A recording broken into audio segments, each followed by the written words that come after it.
Shalom, selamat berjumpa kembali dengan podcast M116 berdasar dari Mazmur pasal 1 ayat 1 sampai dengan ke-6. Kita akan belajar hari ini tentang apa itu kekristenan progresif. Apa itu kekristenan progresif? Dr. Michael Kruger membagikan beberapa karakteristik kekristenan progresif dan bagaimana cara memutarbalikkan Injil. Beberapa tahun yang lalu, J. Gresham Machen di Westminster Theological Seminary menulis sebuah buku yang sangat terkenal dan menjadi terkenal selama bertahun-tahun berjudul Kekristenan dan Liberalisme. Itu benar-benar sebuah buku yang perlu dibaca lebih banyak lagi saat ini, karena apa yang dikemukakan oleh Machen dalam bukunya adalah bahwa pada masanya ada versi kekristenan, sejenis kekristenan yang menampilkan dirinya sebagai pilihan nyata tentang apa yang harus dilakukan. Namun jika ketika Anda benar-benar melihat ke bawah pada inti keyakinan di dalamnya, itu bukanlah agama Kristen.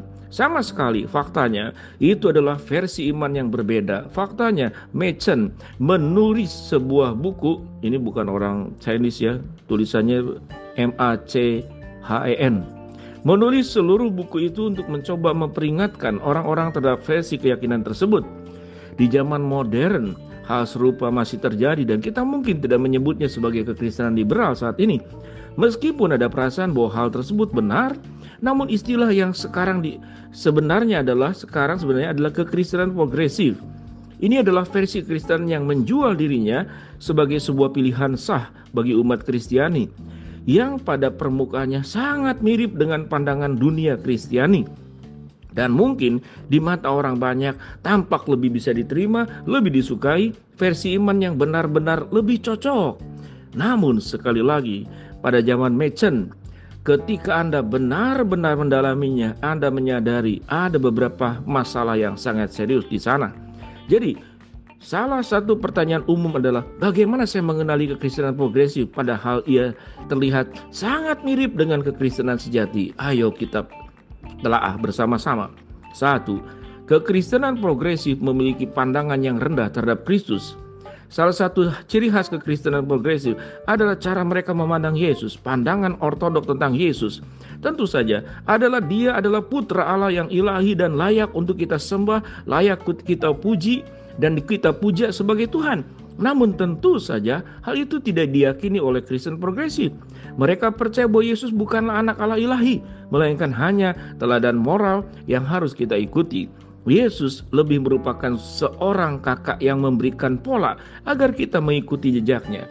Hal ini sebagian benar, tentu saja kita memang mengikuti teladan Yesus. Namun orang-orang Kristen progresif menjadikan hal itu sebagai hal yang utama. Yesus hanyalah gambaran tentang apa yang kita bisa dan apa yang bisa kita lakukan, dan poin utamanya hanyalah memberikan contoh bagi kita.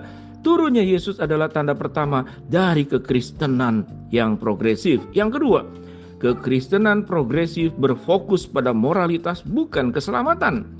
Terkait erat dengan hal ini, seperti telah dikemukakan, ada tanda kedua, yaitu fokus besar pada moralisme. Jika Anda tidak memiliki perasaan apapun tentang Yesus sebagai seseorang yang harus disembah, maka dia hanyalah seorang yang harus ditiru. Jadi, tujuan tertinggi kehidupan Kristen adalah kekristenan yang progresif adalah Anda harus menjadi orang baik. Anda hanya harus mengikuti aturan tertentu. Anda harus bersikap baik terhadap tetangga Anda. Anda tidak benar-benar tertinggal dalam Injil keselamatan. Anda hanya punya kode moral, dan itu benar-benar mereduksinya menjadi semacam agama moralistik. Yang ketiga, kekristenan progresif meremehkan kejatuhan kita. Tanda ketiga juga sangat dekat dengan hal itu, yaitu jika Anda berpikir Anda bisa menjadi orang baik, Anda harus memiliki pandangan yang sangat rendah terhadap dosa, yang merupakan hal ini yang dimiliki oleh agama Kristen yang progresif. Gagasannya adalah bahwa manusia tidak seburuk itu dan mereka tidak seburuk itu. Sebenarnya tidak ada apapun yang merugikan kita, bahwa pada dasarnya kita semua adalah orang-orang baik. Dan oleh karena itu kita benar-benar mempunyai kesempatan untuk menjadi lebih baik lagi. Anda akan menemukan bahwa di kalangan Kristen progresif ada yang meremehkan kata dosa. Tentu saja tidak ada minat yang berbincang tentang murka Allah atas dosa. Tuhan sama sekali tidak digambarkan merasa terganggu oleh kesal dengan dosa. Ini adalah ciri-ciri klasik kekristenan progresif. Sekarang, ketika Anda menyelesaikan semua itu, pada akhirnya Anda akan mendapatkan sesuatu yang sebenarnya bukan kekristenan sama sekali. Jika Anda tidak memiliki Yesus yang ilahi, dan jika Anda mereduksi semuanya menjadi moralisme dan tidak ada kejatuhan atau dosa yang nyata, maka salib bukanlah sesuatu yang bisa menyelamatkan Anda. Ketika Anda melihat salib, itu hanyalah contoh yang baik dari orang yang baik. Itu bukan kabar baik. Itulah yang sungguh menyedihkan mengenai kekristenan yang progresif. Pada akhirnya, ini sama sekali bukan kabar baik. Sebenarnya semuanya terserah Anda. Jika semuanya terserah kita, itu kabar buruk. Namun tentu saja Injil yang sebenarnya adalah kabar baik, yang semuanya telah terlaksana, diselesaikan dalam pekerjaan Kristus yang besar dan telah selesai.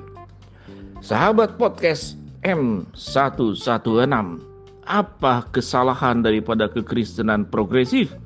Kita belajar 3 hal. Kekristenan progresif meremehkan kejatuhan dosa. Yang kedua, kekristenan progresif berfokus pada moralisme, bukan keselamatan. Yang pertama, kekristenan progresif memiliki pandangan rendah terhadap Kristus. Itu adalah ulasan singkat dan sederhana supaya kita tidak terjebak. Berhati-hatilah. Ajaran sesat akan selalu ada dari zaman ke zaman. Kita harus memahami Kristus adalah juru selamat satu-satunya. Kita manusia berdosa yang membutuhkan anugerah keselamatan darinya. Dan kita ingat, moralisme tidaklah menyelamatkan. Karena kita semua orang berdosa. Sebaik-baiknya kita tidak bisa menebus dosa kita dengan perbuatan baik kita, kecuali dengan Kristus yang ilahi, yang anak Allah, Tuhan yang menjadi manusia. Shalom, salam podcast M116.